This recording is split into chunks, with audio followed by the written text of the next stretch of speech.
Nah, mulai kapan atau harus pede? Ya harus pede mulai sekarang, punya niat. Niatnya apa? Semua materi itu saya kira di internet ada semua. Kenapa ada IoT, Internet of Things? Ya sekarang ini buktinya. Betul. Bahwa internet itu bisa semuanya. Tergantung kita ini mau apa tidak. Ya supaya pede ya, kita mulai. Jangan takut AI. Wah, nanti AI merubah pekerjaan kita atau menyerobot pekerjaan kita. Tidak. Harusnya AI itu bantu kita. Ya, kita jangan sampai AI jadi pengganti kita, jangan. Nah, jadi supaya Anda pede ya belajar mulai dari awal dulu, enggak apa-apa. Saya juga sama, saya belajarnya dari awal dulu, belajar sendiri, kemudian ketemu Pak Dharma malah lebih semangat gitu ya, lebih Pak? semangat dan kok kayaknya saya butuh Pak Dharma terus ini gitu.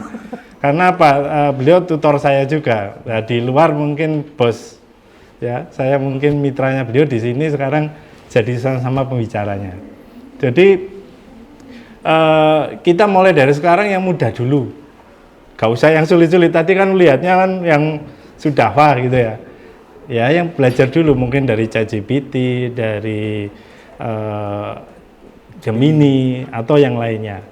Tadi saya juga menampilkan banyak tools AI yang kita mungkin nggak tahu. Karena apa? Setiap minggu itu muncul baru. Ya, yang kita ketahui mungkin 1 per berapa sekarang Pak? 1 juta mungkin. Satu coba model AI. Jadi kalau kita menguasai semua ya impossible juga. Jadi kita harus belajar mulai dari awal, PD dulu. Tapi ingat itu bukan pengganti kita tapi mitra kita. Karena apa? Disiplin ilmu kita ini benar pas. Sistem informasi ini pas. Karena kita kemampuannya bisa menganalisis supaya lebih sempurna lagi. Pakai AI. Lah di mata kuliah saya bolehkan, tapi harus ngerti. Ya. Ditanyain harus ngerti. Setelah di AI kan ditanyain nggak ngerti apa-apa lah, itu tadi kita akan kosong nantinya. Males. Apa istilahnya kosong? ya nol lah, nggak bisa apa-apa. Nah itu Mas ya. Jadi PD aja kita belajar mulai dari awal. Mumpung sekarang fasilitasnya ini banyak dan kami sebagai pendidik juga membolehkan. Kita diskusi nanti di kelas. Mas Gibran masih semester 2, nanti semester 4 ketemu saya, semester 5, 6, sampai lulus itu mata kuliah yang saya pegang yang memang rata-rata ke SI-an ya. Jadi core-nya. Jadi memang nanti ketemunya ya itu kita sempurnakan pakai AI. Itu ya Mas ya. Terima kasih. Oke, udah paham ya Mas Gilbert ya, tangan. Jadi intinya adalah jadikan mitra begitu ya, Pak Yoyo ya. Oke, itu tadi dari Gilbert. Selanjutnya ada lagi pertanyaan? Ya, oke. Siapa namanya? Boleh berdiri? Perkenalkan, nama saya Muhammad Irwansyah Putra. Saya dari angkatan 25. Saya izin bertanya, mungkin pertanyaan saya hampir sama juga sama Gilbert. Kita semua tahu bahwa sekarang mahasiswa itu hampir semuanya menggunakan AI dalam proses belajarnya. Nah, pertanyaan saya bagaimana sebagai mahasiswa, cara teknis menggunakan AI agar kemampuan kognitif mahasiswa itu tidak menurun. Soalnya saya lihat itu, saya juga menjalankan bahwa ada pertanyaan 1-2 itu kadang tanya AI. Nah, bagaimana cara agar kognitif mahasiswa itu tidak menurun dengan adanya AI? Oke, ya ditanyakan ke siapa? Boleh keduanya. Oh, boleh keduanya. Pak Dharma dulu, silakan Pak Dharma. Oke, makasih. Sama ini kita bajunya hijau ya. Oke, jadi sudah satu frekuensi. Gini Mas, apa namanya? Memang kalau kita berbicara SI di ruang mahasiswa itu adalah suatu lingkup kecil, Mas. Padahal SI ini sebenarnya bisa menjadi bagian dari keseluruhan kegiatan yang lain. Nah, ini nggak akan cukup dilakukan dengan satu kegiatan aja. Misalnya punya tugas untuk membuat marketplace.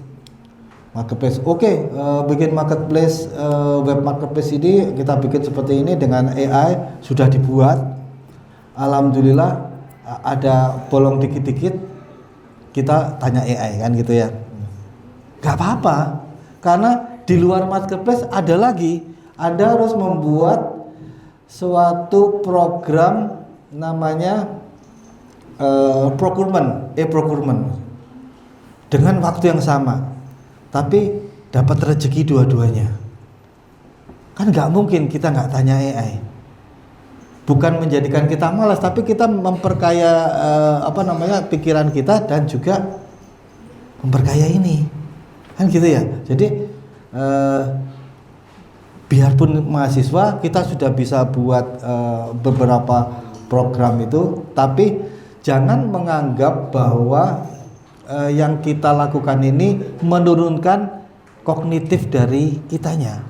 Jangan, karena ketika kita tanya AI itu pasti ada pecahan-pecahan yang kita nggak tahu. Nah itu yang perlu kita iniin. Karena kita otak udah terbatas.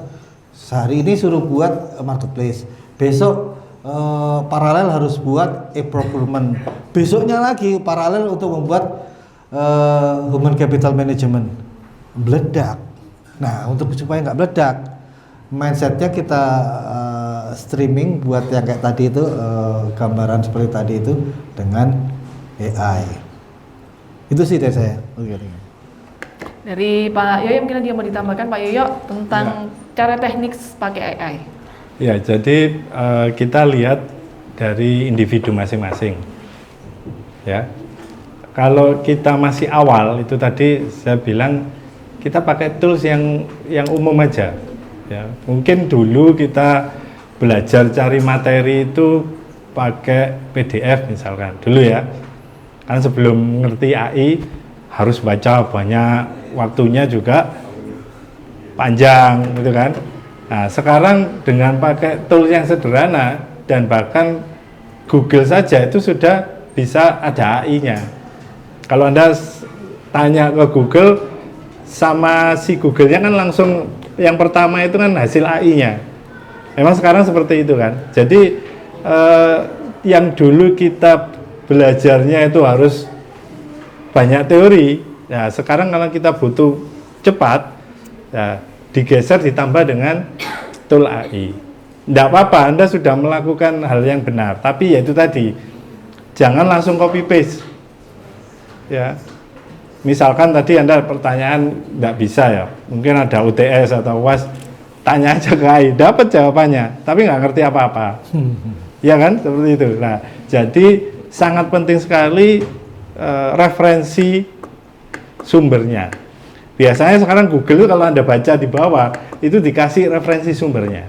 Nah, itu juga harus dibaca kalau memang ingin tahu lebih ya. Tapi kalau memang ini mendesak karena harus berhubungan dengan waktu, ya apa boleh buat. Kita juga tahu kalau itu jawabannya AI gitu ya. Karena kita juga cari di AI juga.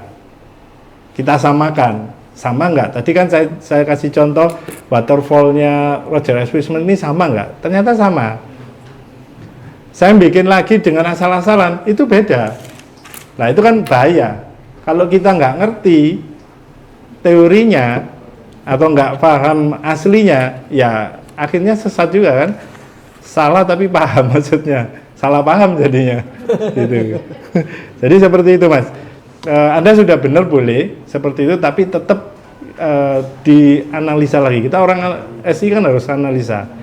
Nah, kita di dunia pendidikan ya jangan sampai memberikan yang salah. Itu. Mungkin itu ya Mas ya. Ya, terima kasih. Oke, terima kasih Pak Yoyo. Sudah cukup jawabannya ya. Oke, jadi perlu analisa dulu, jangan langsung tanya mungkin ya. Itu yang diperlukan biar kemampuan kognitifnya jalan dulu begitu ya Pak Yoyo ya.